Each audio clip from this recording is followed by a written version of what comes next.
But thanks so much, everyone, for joining us here today. I'd firstly like to start by acknowledging the Ngunnawal and Ngambri people on whose land we're meeting today and pay my respects to elders past, present and emerging. And a huge thank you to ANU's Institute for Climate, Energy and Disaster Solutions and the Institute of Water Futures for hosting both UNICEF Australia and Deloitte Access Economics here today. We're really grateful to be contributing to the 2025 Disaster Solutions Update. And it gives me great pleasure to launch formally our report today in partnership with Deloitte, the social and economic impacts of disasters on children and young people. We encourage you to read further, and out the front of the lecture theatre, there are cards with QR codes, as well as our policy paper with recommendations. So please grab one on your way out. And the social and economic impacts of disasters on children and young people is the second report in a series that we've partnered with Deloitte on. And both reports really serve to highlight both the moral imperative to act and also the economic consequences that disasters will have upon children in Australia. The report projects that these costs could grow up to $100 billion under different warming scenarios through to 2060. So pretty big numbers that we're talking about. And not only are these impacts costly, but the social and economic consequences for children, for young people, for our future are distinct and they are long lasting. So we'll unpack these findings in a bit more detail during our panel. But first of all, I'd like to introduce you to UNICEF Australia's young ambassador, Lincoln Ingravalle, who's joining us online. Lincoln witnessed firsthand the devastation of the Black Summer bushfires in Gippsland, and he is a passionate advocate for young people who are at the coalface of climate change, and he's working to amplify their voices to shape both policy and resilience. So welcome, Lincoln. Thank you, Katie. I'm honoured to be joining you today from Melbourne, and let me begin by commending the dialogue from across this morning's panels. As we turn our attention to the economic and social impacts of disasters on children and young people, I want to begin this session by sharing some of my personal experience before I hand over to the panel to present some truly trailblazing research. Behind the powerful words and data compiled by UNICEF Australia and Deloitte Access Economics in the report launched here today, there are stories, young stories that reveal the humanity behind the research, the headlines, and the disasters that capture our attention. When I consider my own story, I am proud to have been afforded so many opportunities that only a country like Australia can provide. Born and raised in Gippsland, Victoria, I grew up with mountains, bush, a glistening coastline and rich farmland all in my backyard. But with profound natural wonder comes profound risk. In my lifetime, I've seen fires, floods, droughts and storms decimate my region time and again. In 2009, at a family celebration, I smelt bushfire smoke for the first time. Black Saturday was a once-in-a-generation fire that took 173 lives and over 1,800 homes, many in my community. In 2019, the term once in a generation will be called into question. I was on the coast holidaying and celebrating the end of year 12 and the promise of the future. But as the skies blackened and the air smelt more like smoke than celebration, concerned messages from parents rolled in. The music was a little less loud and the Vic Emergency app a little more present. As Black Summer, as we would come to know it, raged on, we were told we could not leave Lake's entrance. Staying put was the safest option. Yet safe was the opposite of how I felt. And for good reason. We watched the Royal Australian Navy rescue the population of Marlow, some of them friends, and saw endless aerial footage of destroyed homes, lost lives, and decimated communities. For me, and for many children and young people in my region, Black Summer is responsible for a variety of lifelong consequences. Growing up with the Latrobe Valley's coal-fired power stations in the foreground, climate change has always been real, lived, and taking its toll. An industry that once gave prosperity to our region is destined to take it away. Unless we as a nation do more to safeguard Gippsland and regions like its future and mitigate the damage to its children and young people. This nexus of fates, of great natural landscapes, the growing frequency and severity of disasters, and the much needed energy transition requires us to ask, what are the costs to children and young people? What are the costs to their future? It's the missed days of school. It's the smoke inhaled by young lungs, the lifelong anxiety every summer as the mercury soars towards 40 degrees. It is health, education, income, hope, and prosperity. The dollar value is real, the human stories are real, and the damage is being done today. I commend this report and challenge us all to ensure that dust not be allowed to settle on its cover until we forge a better path forward, one that safeguards the rights of the child in the face of this climate crisis. Thank you so much. Thank you, Lincoln, for that powerful reflection and call to action. Good afternoon, everyone. My name is Nishadh Rego. I'm the head of climate at UNICEF Australia, and I lead our portfolio of climate work across policy and advocacy programs and child and youth engagement. It's great to be back here again. I have many memories of this room from back in the day. I'm doing undergraduate economics. Not all of them are great, but it is excellent to be back here and in good company.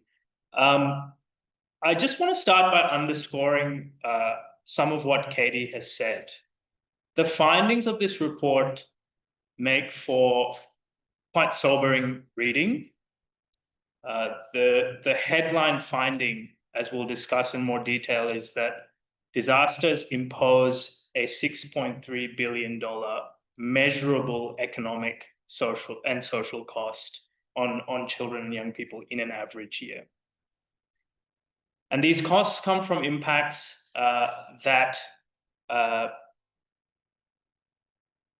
impacts on the things that I think are most meaningful to all of us as human beings: learning, employment, healthcare, and safety.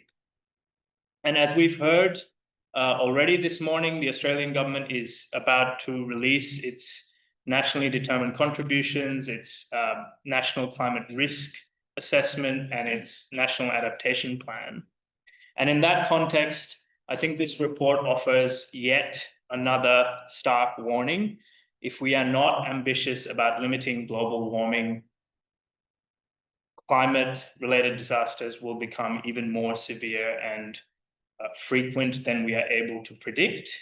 The impacts will worsen, the costs will increase, and the consequences will be devastating for our children and our young people, for our economy, and for societal resilience as a whole. We have a wonderful panel here today to unpack this report in much greater detail. Farthest from me is Associate Professor Rosalind Prinsley, who you heard from this morning, but I will introduce again for those who are just joining us. Rosalind Prinsley is the lead disaster solutions in the School of Engineering, College of Systems and Society at ANU. She was previously head of disaster solutions at ISADS. She was head of strategic research initiatives in the Office of the ANU Deputy Vice Chancellor Research. And prior to that, she was National Advisor for Science and Mathematics Education and Industry in the Office of the Chief Scientist. And Rosalind has an extensive career in research with over 110 publications. In the middle, we have David Rumbens, who's a partner with Deloitte Access Economics. He has extensive experience with Australia's preeminent economic consulting firm, including in social and economic impact analysis and public policy, and he led the team that produced the report we're launching today. And finally, we have Katie Maskiell, who you know is our head of policy and advocacy at UNICEF Australia and leads our advocacy on a range of child rights issues in Australia and internationally. So first to you, David. As I've said, one of the headline findings of the report is that the economic and social impacts of disasters on children and young people amount to $6.3 billion in a typical year, which is equivalent to about 6,782 per affected person. So I want to ask who actually bears these costs? Is it individuals, society, government, and how they're actually broken down?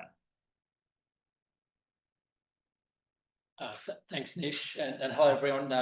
Great to be here today. Look, there's quite a dimension of cost, and we can think of it over a time spectrum. So those costs that are borne around the time of the event or shortly after the event. So displacement from housing, there's costs associated with that. Young people who can't go to work, and so they have foregone earnings. The cost of some injuries that as a result of the disaster of the event.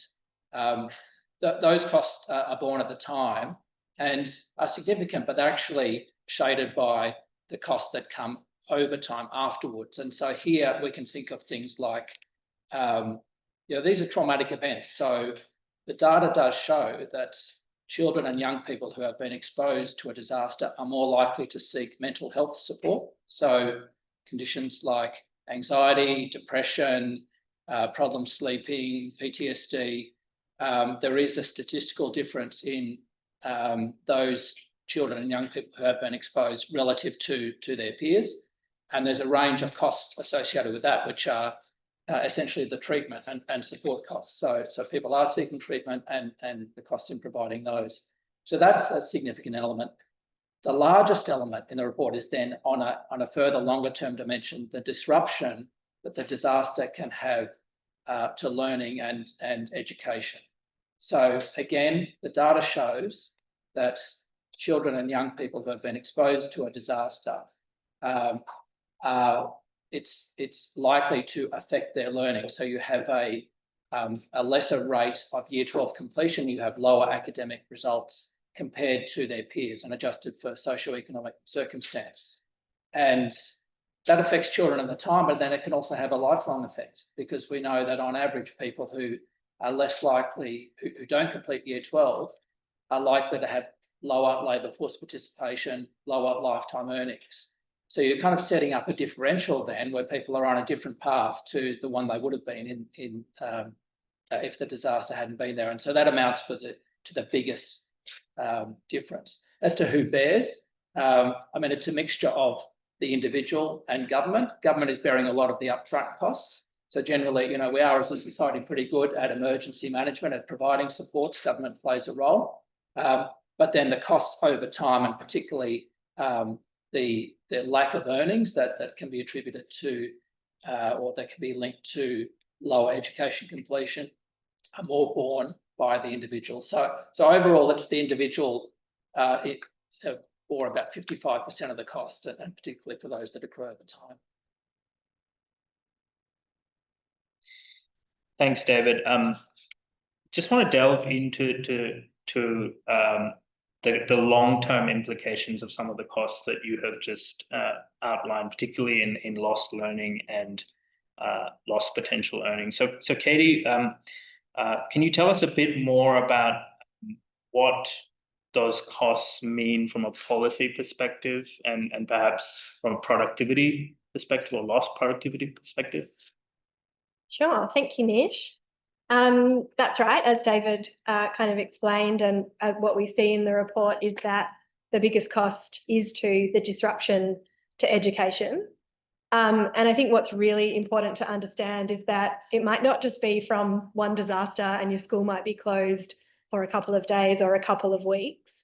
What we are seeing is that with more frequent disasters, those that are more severe as well, is that there are multiple interruptions to schooling for children and young people, and that can have really long-lasting implications. So, as David said, there is a greater risk of children not completing year 12, and what we kind of see in the report and also hear anecdotally is that children who are exposed to disasters, and after a prolonged interruption, they might start having school refusal, not wanting to go back. That obviously contributes to not completing year 12. There are kids who might be in school, but they might be very traumatised, as David said, around their experience of a disaster, and so not concentrating in class, and then they might drop out altogether. So disasters, we are seeing that they are having these huge impacts on children's education and learning. It then impacts whether or not they seek higher education, what career they might choose. And as David said, the report really shows that these cause impacts in lost lifetime earnings. And it's not just to the children and young people and their families, but also to Australia. These children are our future leaders, our future workforce, our future parents. And if their education is being disrupted on such a massive scale, we're going to see this bore out in Australia's kind of productivity and economic security. There's a lot of talk about productivity at the moment from the Australian government, and I think we need more attention on future threats that are coming down the line, not just future. These disasters are already here, but we need to consider children in that context and think about those implications for productivity in the long term.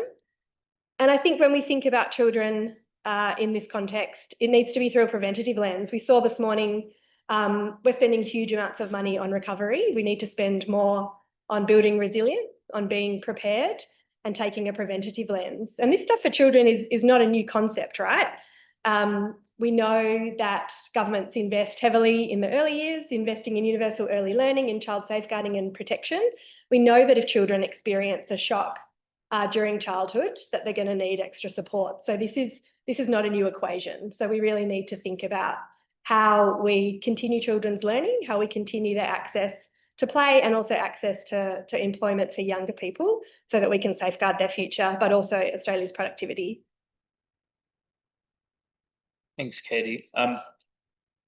Rosalind, over to you. A strong focus of your work has been on transformational nature-based, community and nature-based solutions to disasters.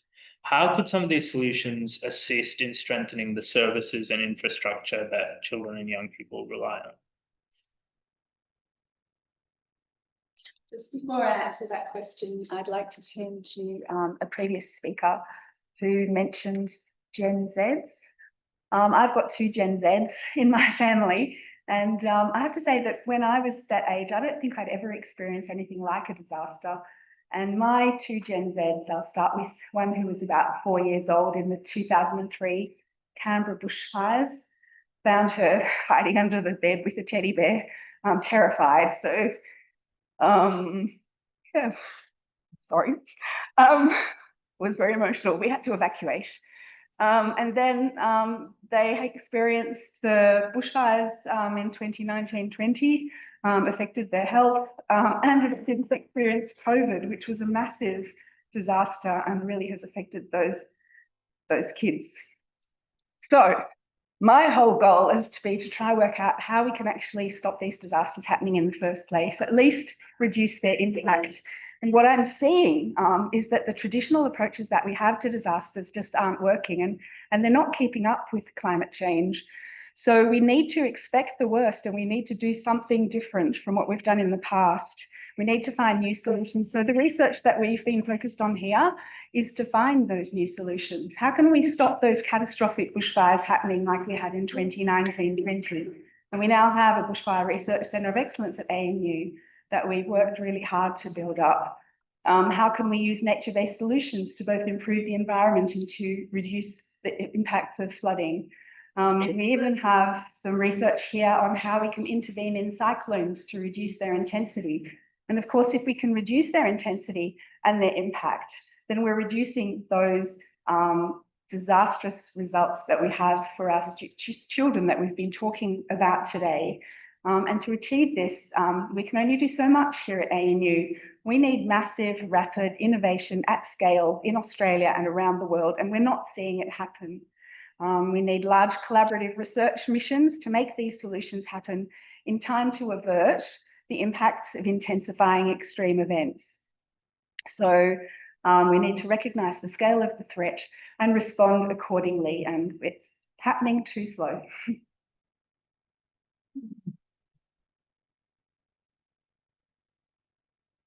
Thank you, Rosalind. Thank you also for sharing that out. disasters that affected your family, I think a reminder that this is also real for all of us, and from the perspective of an international development organization, a reminder that these phenomena know no boundaries. I mean, we're used to working in developing country contexts, in small island developing states, but this is happening to everywhere, to all of us. I want to ask each of you now about, I guess, distinct but interrelated pieces of the solutions puzzle.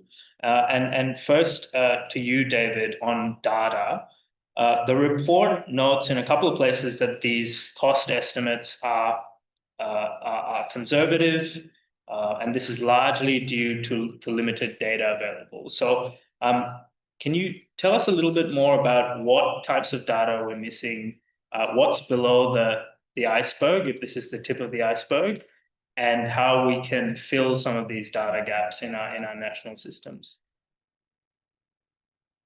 Thanks, Nish. I think we've got a fair chunk of the iceberg, but perhaps not quite everything. So what we have done is we've used a great data source, the longitudinal survey of Australian children, which allows us to track the experience of kids after they've been impacted by a disaster and have a view on their health and education outcomes. So that's great, and we've supplemented it with other sources where we can, but there are still limitations. So for example, talking about injuries, so we know about medical presentations at the time of the event, but then what about injuries that are a consequence of the disaster? So exposure to, pardon me, to bushfire smoke, and so health consequences that might come over time is not something that we've been able to include.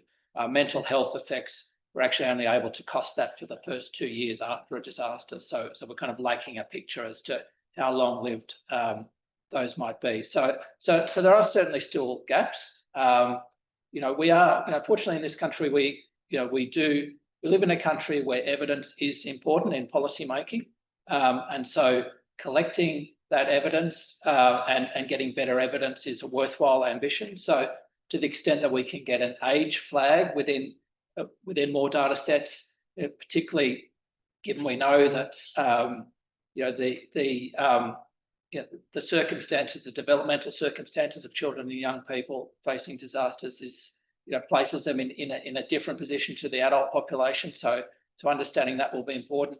More longitudinal data and being able to link data sets, so understanding the disaster impact and then linking that with other provision of services is important too. So these are all things that we can kind of advocate for and get, hopefully down the track, even better evidence to help support that policy change. Thanks, David. Over to you, Katie. We've advocated, this is UNICEF Australia, for a while now for a national framework for children and young people dedicated or focused on disaster recovery and resilience. What would this look like, and how would it assist not only in reducing some of these costs, but protecting children and young people going forward? Thanks, Nish. I think before we get into the what of the National Disaster Framework, it's really about the why. And, children are not just small adults. They experience disasters in a really different way. And I think, Rosalind, your point to your child in the bushfires, they have a different experience. And we really need policymakers, decision makers to understand that distinct difference for children, that they're having a different experience and therefore they need a different response. So children are uniquely vulnerable to the impacts of disasters due to their developmental stage, also their physiology, but also because these impacts will be with them for longer throughout their entire life. And so we need to start thinking about these in a different way and respond accordingly. I think at the moment, what we're seeing when a disaster kind of hits a community, people naturally focus on repair and recovery. But unfortunately, that means that the needs of children and young people are inadvertently overlooked. And we know that there's a lot of different needs. The report shows, we've spoken about the cost of education and lost lifetime earnings, but there's also a lot of costs and impacts around mental health, around displacement, around child abuse, around young people losing casual employment. And so we really need to think about all of these different impacts on children and young people and what we can do about it. And that is why UNICEF Australia has been calling for a national disaster framework for children and young people.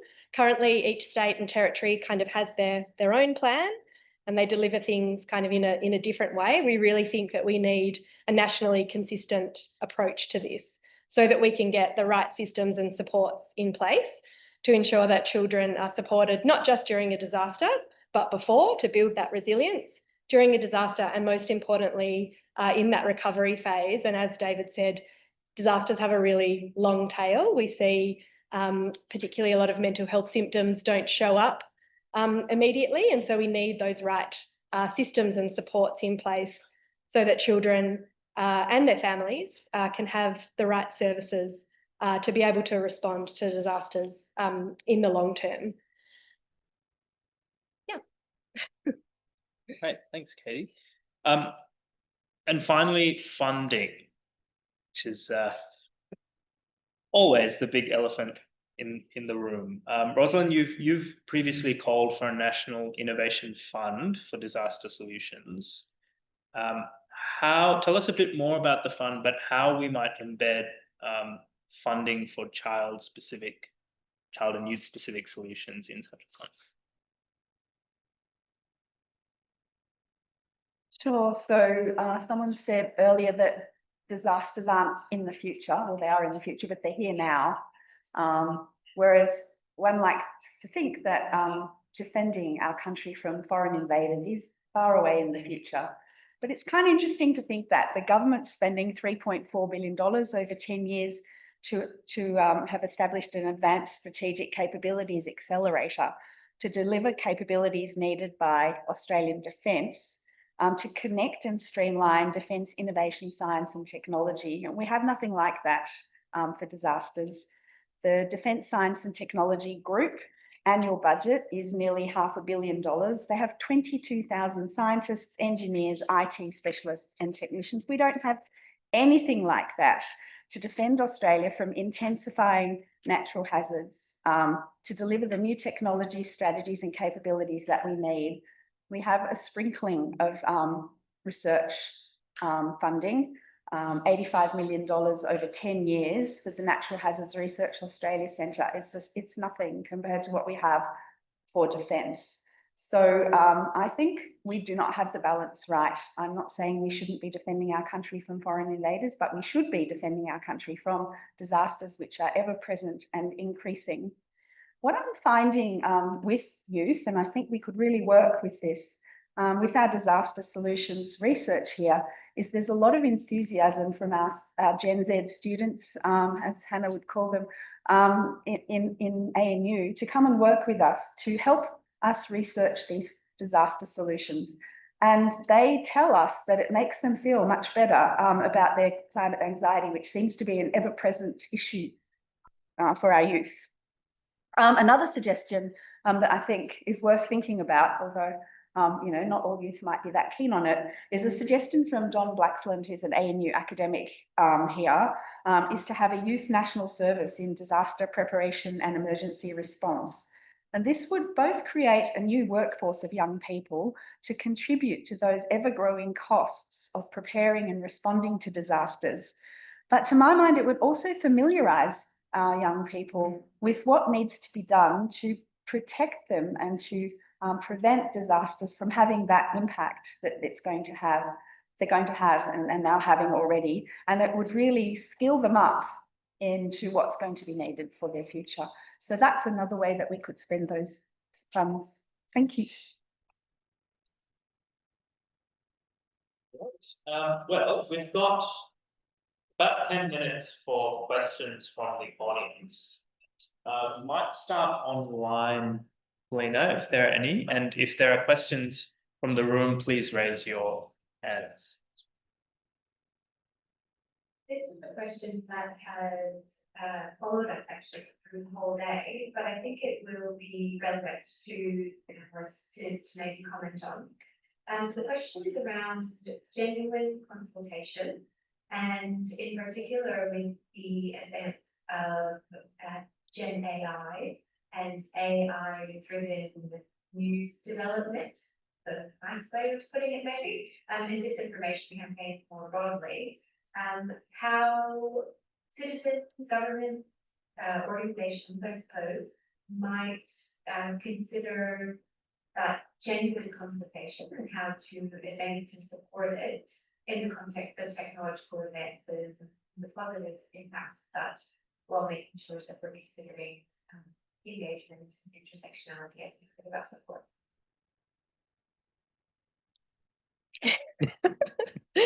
That is a big question. I might speak to a part of that, which I guess is kind of what David said, is that you know, we are lucky and fortunate that we live in a country where our governments listen to evidence, and that evidence includes obviously what's been in the report through the available data, but a lot of the work that we do at UNICEF Australia is through that genuine consultation with children and young people. We engage them on a range of different topics, and we really like to get them in front of decision makers through many different kind of mechanisms to ensure that their voices are heard and that they have a seat at the table when it comes to the issues that affect their lives. So I think we still have those kind of mechanisms and opportunities available to us. I take the point that we are kind of up against AI and technology kind of moving forward. But again, I would say I think children are our best asset. They are technologically savvy. They are ahead of the game when it comes to that stuff. And so I think they can, the more consultation we do with them, the more they can teach us about that space as well and how we combat things like mis and disinformation. And Katie, I mean, UNICEF plays a great role. We had Lincoln before, and you have your ambassadors. So, I mean, that is hearing from people genuinely. I mean, I think you're kind of striking, or the question kind of strikes on a theme that's in this area, but a lot of areas of society, younger people feel disenfranchised or not involved, and maybe that just goes to a lot of the broader policy settings that we have. I mean, we when we look at other issues, be it tax, housing, there's always a kind of undercurrent of, well, if you look at this from a generational lens, it actually doesn't seem fair, and it's the game is rigged against younger people. So there are, I think there's those sort of undercurrent of genuine issues that come up, and it's feeling disenfranchised that's maybe then leads to kind of withdrawal. So I think being open and maybe very proactive to seek different views is actually going to be necessary to change not only the consultation, but then actually start to change some of the policies. Yeah, thanks to my conspiracy theories are really a huge problem today, and social media and AI have a lot to add support in that respect. I'm not sure of the way out of them, but I've been on TV quite a lot explaining that cloud seeding isn't causing the floods and storms that we are seeing across the world at the moment. Well, at least not man-made, deliberate cloud seeding. It's more, putting those greenhouse gases up into the atmosphere is intensifying rainfall essentially and causing these floods and storms. And how we address that is really worrying, because in fact, the research we've been doing on stopping cyclones is all about putting aerosols into cyclones in a very targeted way to actually stop the intensity of cyclones. And I just want you all to stop and think for a minute. If Cyclone Alfred had been a Category 5 cyclone that hit Brisbane and the Gold Coast, the destruction that we would have seen if we had the chance to do something about that now, we should be. And so conspiracy theories can really intervene with that, interrupt any kind of progress. And we're just seeing it now in the US, full scale with the changing government. I think it's a real problem. On the other hand, I think, as Katie said, our young people understand this stuff better than anyone. My 21-year-old laughs at me all the time when I fall for all these AI images and videos on social media. I think if we can engage our young people in how to address these these social media and AI problems that we have probably go a long way. So, but I think it's really a problem.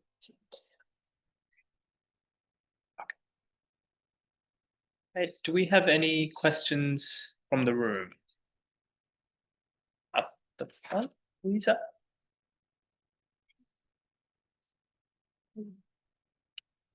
Thanks so much for linking and panelists for such a rich conversation. So one of the recommendations of the report and the policy brief is that the need for place-based risk assessments and strategies. Could you explain a bit more why this is necessary and what it's like in practice? Thank you. Yeah, so the report is really clear around if you're a child or young person living in a rural or remote area, you are more at risk of a disaster. You're also more at risk of the impacts of disasters if you are a First Nations child or young person, and also if you're already kind of experiencing disadvantage and vulnerability. And we know that disadvantage and vulnerability take kind of a place-based lens when you look at Australian communities. And so these are the communities that are unfortunately going to be hardest hit by disasters. And so I think not only do we need, as I said before, kind of a nationally consistent approach to how we respond, but we also really need to focus in on these communities that are going to be hardest hit because of a range of different reasons, and think about what place-based solutions look like for them, but also not just kind of the top-down approach, but working with those communities, working with young people about what's going to work for them in their community. Anyone else? What we found just on with the nature-based solution to flooding is it's absolutely essential to take a place-based approach to the risk assessment of floods, and then a place-based approach to how you might address it, and that would apply to children and others and everyone who lives in those areas. You can't just have a blanket approach. Great. Well, we're at time, so thank you to all of the panelists, and thank you to ICEDS and the Institute for Water Futures for hosting this launch today. And I'll now hand over to Professor Llewellyn Hughes, the Interim Director of ICEDS, to close. Thanks, everyone.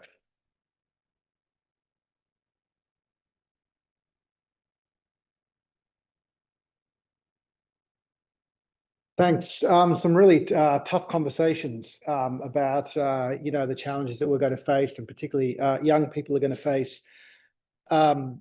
moving forward. The first thing I guess to say is that at ICEDS, that's the Institute for Climate, Energy and Disaster Solutions, that we're really proud to be able to elevate this conversation and these conversations, and also these voices which are helping us to understand, the challenges which have been described, but also to think about how we might adapt and manage those challenges.